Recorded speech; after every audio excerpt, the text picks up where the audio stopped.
হয়, মই বৰ্তমান উপস্থিত আছো মৰিগাঁও শ্বহীদ তিলক হেমৰাম গুণাভিৰাম অসামৰিক চিকিৎসালয় যি ৰক্তকেন্দ্ৰ, সেই ৰক্তকেন্দ্ৰত আহি উপস্থিত হৈছো আৰু আজি সমগ্ৰ বিশ্বই ৰক্তদান দিৱস আয়োজন কৰিছে আৰু তাৰ সমান্তৰালভাৱে মৰিগাঁও অসামৰিক চিকিৎসালয়তো ৰক্ত শিবিৰ আয়োজন কৰা আমি দেখিবলৈ পাইছো আৰু আমাৰ মাজত এজন বিশেষ ব্যক্তি আছে। বিশেষ এইটো কাৰণে কৈছো, মৰিগাঁৱত চৰ্চাত থকা এটা নাম, ইতিমধ্যে সহায়ৰ আন এটা নাম মণি চৰকাৰ বুলি ক'লে ভুল নহব, কিয়নো ৰক্তদান ক্ষেত্ৰত মণি চৰকাৰে দিনে নিশাই যি অহৰহ কষ্ট কৰি আৰ্তজনক সহায় কৰি আছে, সেয়া সঁচাই উল্লেখনীয় আৰু প্ৰশংসনীয়।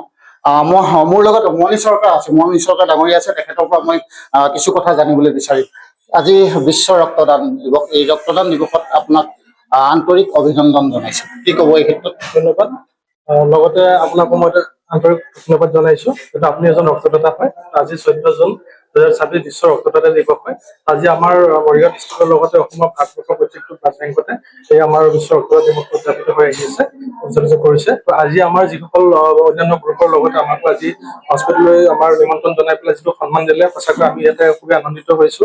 আৰু আগন্তুক দিনতো আমি বৰ্তমান যেনেকে কাম কৰি আছো, ইয়াতকৈ যাতে ভালকে আৰু কাম কৰি যাব পাৰো, বিপদত আৰ্তজনক যাতে আমি সহায় কৰিব পাৰো, সেই লক্ষ্যৰে আমি আৰু চেষ্টা কৰিম, আৰু আগুৱাই যাব চেষ্টা কৰিম। প্ৰত্যেকজন মানুহক যাতে আমি ৰক্তদানৰ ক্ষেত্ৰত সজাগ কৰি পেলাই কোনো মানুহ যাতে বিপদত নপৰে, তাৰ বাবে আমি যিমানখিনি পাৰো কৰিবলৈ চেষ্টা কৰিম। আজিলৈকে কিমান বাৰ ৰক্তদান কৰিলে? বৰ্তমানলৈ 36 বাৰ ৰক্তদান কৰিলো, 34 টাইমছ। আজি বিশ্ব ৰক্তদান দিৱসত নৱপ্ৰজন্মলৈ কি বাৰ্তা প্ৰেৰণ কৰিম? তো প্ৰথম কথা, আজি মই প্ৰায় 12 বছৰ ৰক্তদান বিষয়ৰ লগত জড়িত হৈ আছো। তো ইয়াৰ পৰা মই এটাই কওঁ যে আজিতকে 12 বছৰ আগত ৰক্তদাতাসকল বা ৰক্তদান কৰিবলৈ মানুহে যিমান ভয় কৰিছিলে, মানুহবোৰে নাজানিছিলে, তো সেই তেতিয়াৰ পৰা এতিয়ালৈকে মোৰ যিটো এই গতি, ইয়াতে মই চাইছো বহুতখিনি মানুহ সজাগ হৈছে।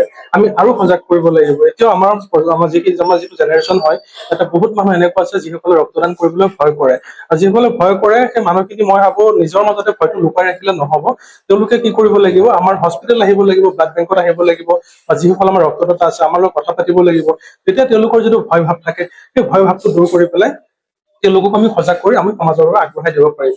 আৰু এই 12 বছৰ অভিজ্ঞতাৰ পৰা মই আৰু এটা বস্তু ভালকৈ উপলব্ধি কৰিছো, যোৱা 2-3 বছৰত এনেকুৱা আমাৰ লগত বহুত ৰক্তদাতা আছে, যিসকল ৰক্তদাতা বিশেষ নহয়, তেওঁলোক গাৰ্জেন আছে, যিসকলৰ বয়স 18 বছৰ হোৱা নাই। আৰু এজন মানুহ ৰক্তদান কৰিবলৈ 18 বছৰ বয়স পাব লাগে। তেওঁলোকৰ গাৰ্জেনটো মানে আমাক দেখি দেখি তেওঁলোকৰ ল'ৰা ছোৱালীক আগবঢ়াই দিবলৈ বহুতে আগ্ৰহী, যে মোৰ ল'ৰাজনকো তেজ দিবলৈ লৈ যোৱা, ছোৱালীজনীকো তেজ দিবলৈ লৈ যোৱা। কিন্তু আমি তেওঁলোকক ৰখাই থৈছো 18 বছৰ হওক, তাৰ পিছত তেওঁলোকক আমি আগবঢ়াই লৈ যাম। তো এনেকৈ আমি প্ৰত্যেকজন মানুহে আগবাঢ়ি যাব লাগিব, প্ৰত্যেকজন মানুহক আমি সজাগ কৰিব লাগিব, এনেকৈ আগুৱাই যাব। আচলতে ৰক্তদান তেজৰ কাৰণে যেনেকৈ ফোন কৰে, তেনেকৈ ৰক্তদান কৰিবলৈ কেতিয়াবা আপোনাক কোনোবাই ফোন কৰিছিল? কৰিছে, নিশ্চয়। আগতে কৰা নাছিলে, কিন্তু বৰ্তমান সময়ত প্ৰায় ফোন আহে, দাদা মোৰ 3 মাহ হৈ গ'ল, মই ব্লাডটো দিব লাগিছিলে। মেছেজ এটা আহি যায়, ৰাতি কেতিয়াবা বোলে শুই আছো, পটককে মেছেজ এটা আহে, ফোন দিলে, দাদা মোৰ 3 মাহ হৈছে, আপোনাৰ ষ্টেটাছটো দেখা পালো, ব্লাড প্ৰয়োজন হৈছিলে, কিমান সময়ত যাম কওক। আজি বৰ্তমান সময়ত তেনেকে বহুত ফোন আহে। আমাৰ যেতিয়া ফোনটো আহে খুবেই ভাল লাগে। আগতে আমি বিচাৰিছিলো এজন ৰক্তদাতা আমি বিচাৰি বহুত সময় মানে হাহাকাৰ কৰিবলগীয়া হয়। এতিয়া ইমান এটা নহয়, কাৰণ যিটো আমাৰ লগতে বিভিন্ন সংগঠনে যিটো কাম কৰি আছে, তেনেকৈ আগবাঢ়ি অহাৰ কাৰণে বহুত মানুহ সজাগ হৈছে। সজাগ হোৱাৰ বাবে কি হৈছে, আমি আগৰ নিচিনা বিচাৰিব লগা নহয়, বিচাৰিলেও আমি অতি সোনকালে ৰক্তদাতাবোৰ পাই যাওঁ। ধন্যবাদ। এয়া আছিলে মৰিগাঁও নিয়মীয়া ৰক্তদাতা মণি চৰকাৰ মন্তব্য। আৰু এটা কথা উল্লেখ কৰিব লাগিব, মই সুদূৰ বাংগালুৰুত যেতিয়া কৰ্মৰত অৱস্থাত মই আছিলো, তেতিয়া তেখেতৰ ফেচবুক পোষ্ট পাই মই অনুপ্ৰাণিত হৈছিলো।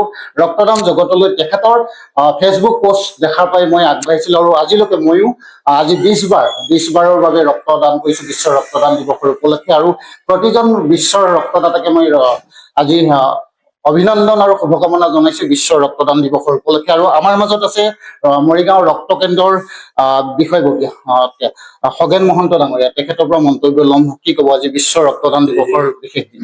আজি বিশ্ব ৰক্তদাতা দিৱস। আমি আমাৰ ৰক্ত কেন্দ্ৰৰ পৰা ইতিমধ্যে প্ৰায় 15টা সংগঠনক নিমন্ত্ৰণ জনাইছিলো। বিভিন্ন সময়ত তেখেতসকলে আহি, তেখেতসকলৰ সদস্যসকলে আহি ইয়াতে ৰক্তদান কৰে। আৰু তাৰ বাহিৰেও ব্যক্তিগতভাৱে আমি কেইবাগৰাকীও ৰক্তদাতাক আজি সম্বৰ্ধনা জ্ঞাপন কৰিছো। আৰু এইসকলৰ যি উদ্যোগ, এইসকলৰ উদ্যোগৰ বাবেই আচলতে আজি প্ৰকৃতাৰ্থত আমাৰ ৰক্ত কেন্দ্ৰ মৰিগাঁও অসামৰিক চিকিৎসালয় আজিৰ তাৰিখত শ্বহীদ তিলক হেমৰাম গুণাভিৰাম অসামৰিক চিকিৎসালয় হিচাপে নামকৰণ কৰা হৈছে। ইয়াৰ ৰক্ত কেন্দ্ৰটো সমৃদ্ধ হৈছে, আৰু তেওঁলোকৰ জৰিয়তে আমি আৰ্তজনক সেৱা আগবঢ়াবলৈ সক্ষম হৈছো। কেতিয়াবা আপোনালোকে বিপদত পৰেনে তেজৰ অভাৱত? আমিতো প্ৰতি মুহূৰ্ততে আমি তেওঁলোকৰ লগত ফেচ কৰিব লগা হয়, যিসকলে ৰক্ত বিচাৰি আহে। যেতিয়া আমাৰ তেনেকুৱা সামৰ্থ্য নাথাকে বা আমাৰ ৰক্ত ভাণ্ডাৰত সেই ব্যৱস্থাটো নাথাকে, এইখিনি সময়ত আমি এই ৰক্তদাতাসকলকে ফোন কৰোঁ বা বিভিন্ন ক্লাব বা সংগঠনক ফোন কৰোঁ। তেওঁলোকে আহি আমাক সহায় কৰে আৰু সেই সহায়ৰ হাত আৰ্তজনলৈ আগবাঢ়ি যায়।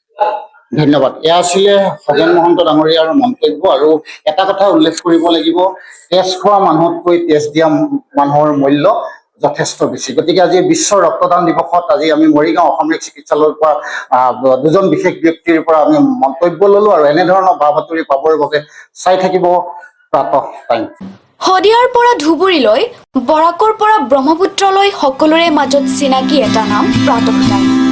থলুৱা ভাষা, কৃষ্টি আৰু সত্য বাতৰিৰ আধাৰত প্ৰতিষ্ঠিত খবৰ প্ৰাতঃ টাইমৰ প্ৰতিটো বা বাতৰি পুংখানুপুংখভাৱে চাবলৈ Facebook, YouTube, website, Twitter, Instagram আৰু ব্লগাৰ পেজত লাইক আৰু